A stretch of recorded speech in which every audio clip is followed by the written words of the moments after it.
Posteriormente, el Ministerio de Agricultura emitió una resolución y según esa resolución ya no se requería, para los ensayos regulados, ya no se requería licencia ambiental.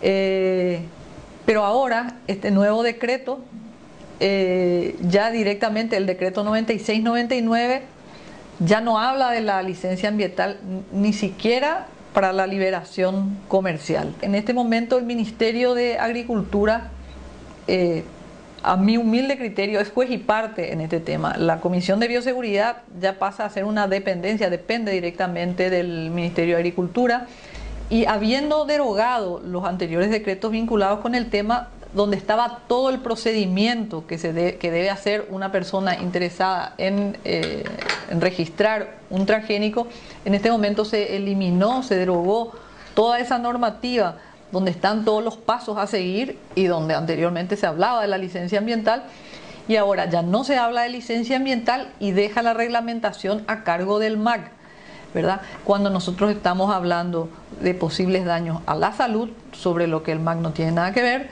y posibles daños al ambiente, sobre lo que el MAC tampoco tiene que ver.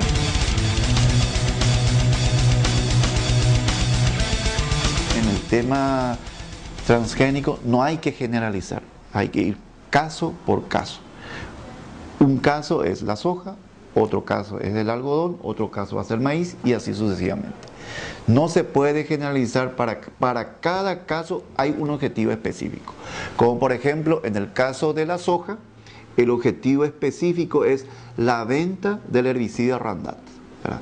Es por eso que hoy en los 3 millones de hectáreas de la soja tenemos en un ciclo de cultivo más de 22 millones de litros de plaguicida discriminada, por ejemplo, insecticida, fungicida y herbicida. Y la dosis que se está aplicando la dosis de herbicida que se está aplicando hace 14 años, cuando empezó, era 1,5 litros por hectárea. Hoy, según nuestros datos, está entre 5 a 6 litros por hectárea. Según datos del expresidente del SENAVE, una institución que tiene responsabilidad en este tema, ellos estaban hablando de más de 8 litros por hectárea. O sea, el primer mito de que ellos dicen que se usa menos plaguicida, no es cierto. Pero sí es cierto que a mayor cantidad de herbicida utilizada por hectárea, mayor ingreso económico para la empresa. Ahí no se puede hablar de una contaminación genética, porque ese acto fecunda la planta. Pero sí se puede hablar de otros impactos socioambientales, resultado de la utilización de los plaguicidas, en este caso resultado de la utilización de herbicidas. Por deriva va, por ejemplo, kilómetros. Es por eso que las medidas que tienen de protección que se tienen que aplicar, las autoridades tienen que ser muy estrictas en el cumplimiento. Porque cuando uno está pulverizando, viene el viento, ¿verdad? Y por deriva traslada a una comunidad que puede estar a 200, 500 metros, ¿verdad? La deriva. Y el olor, la misma cosa. Y eso la persona está absorbiendo, las otras plantas están absorbiendo y los insectos benéficos de ahí están absorbiendo. En el caso del algodón, la contaminación genética se da por 2 vías. Uno, a través de una mala manipulación, por ejemplo, y se le mezcla. Pero eso sí se puede controlar. Con un buen protocolo de manejo de semilla, vos podés controlar. El sector oficial dice que solamente puede contaminarse genéticamente a través de polinización el 20% nomás, es lo que dice.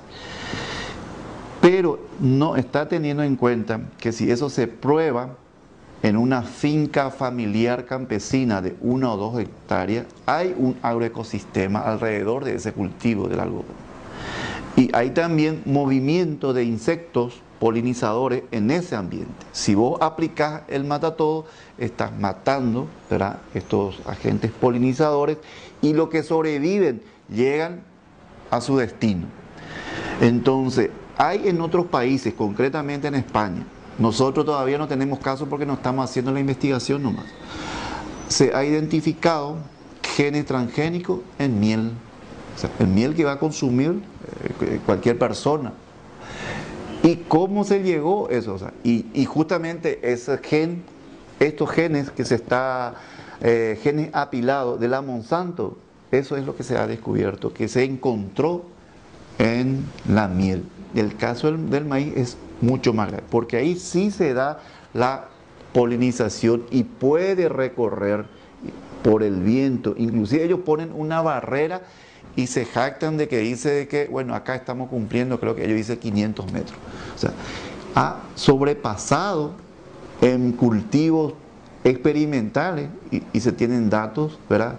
No datos nuestros, acá de Paraguay, porque acá no se experimenta, acá se hace otro tipo de validación, que han traspasado fronteras de 1000 metros de contaminación genética. Paraguay es un centro de maíz, es centro de origen del maíz, no solamente es México, Paraguay también, tenemos más de 13 variedades. Y ahí sí la polinización va a ser mucho más grave. Lo interesante es no tener estas 10, 13 variedades de maíz. Para ello, para controlar, quieren tener una o dos o tres, de uno de cada rubro, ponerle la señal, ¿verdad? Que ellos tienen esa propiedad, y a partir de ahí tener ese control. Y la biodiversidad, los impactos en la biodiversidad, hasta este momento nadie está midiendo.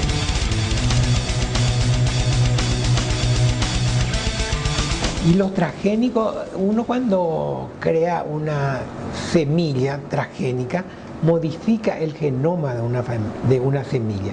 Nosotros tenemos estudiado de que en el organismo existen 100.000 genes. Tenemos nuestros genomas propios. Cada uno de nosotros tenemos 100.000 genes.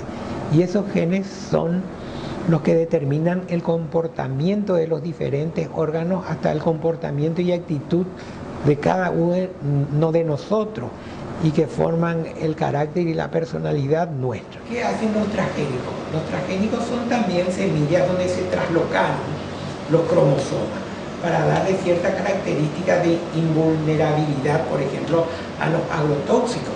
Ellos resisten todo, no, sin embargo, los cultivos originales que mueren ante el uso de agrotóxicos. En la Facultad de Medicina son pocas las personas que saben de esta casuística, y además nos enseña las consecuencias de los transgénicos y agrotóxicos en la facultad. Y nos habían dicho de que en pediatría existen casos y se encuentran desbordados, e incluso están en turno de espera para ocupar cama. De los casos que se internan son las leucemias, los linfomas y las reticulopatías, que incluyen una serie de enfermedades donde la médula, donde se forman los glóbulos rojos, plaquetas, y los blancos no pueden formarse. A un grupo de alumnos, ellos eligen por año un trabajo de investigación que van a hacer. Un grupo hizo sobre estas enfermedades y concluyeron de que en el año 2009 tenían 5 casos hematológicos, ya sea de linfoma, leucemia o agranulocitopenia. Sin embargo, actualmente no terminó el año y tenemos ya 33 casos. Es un aumento en esta cátedra más del 600%. Pero los datos que manejamos, ¿verdad?, en esta región es que los cánceres en general, y dentro de estos están los hematológicos, que ocupaban el lugar número 17, actualmente están en el 3er caso. Y hablando con los hematólogos, pensamos que el próximo año van a estar en el 2º lugar de los cánceres. Es decir, que en niños se ven más casos hematológicos y también malformaciones debido a estas casuísticas. Entonces, ¿qué hay sobre malformaciones congénitas y plaguicidas? En general hay muchos escritos, pero muchos plaguicidas pueden ser, nosotros le llamamos disruptores endocrinos, porque se asemejan, hacen como si fueran hormonas Y entonces, por decirles, tienen problema malformación, tiene criptorquidia, quiere decir que el testículo o el huevito no baja, ¿verdad? O algunos varones parecen mujeres, o mujeres parecen varones, o bien, también se describe muy bien, infertilidad. Eso habría que investigar en el campo. Hay muchas mujeres que tienen mucho sangrado, endometriosis se llama eso, y da más riesgo de cáncer. O bien, también los plaguicidas pueden disminuir las ganas de tener sexo. Eso se llama disminución de la libido. Entonces, hay que hacer notar cuando está pasando eso. Los plaguicidas pueden entrar por varias vías, ¿verdad? A través de la piel, a través de la respiración, de la ingestión en el estómago, ¿verdad? También encontramos muchos abortos espontáneos, pero en esa investigación no pensamos que teníamos que registrar, y fue una pena.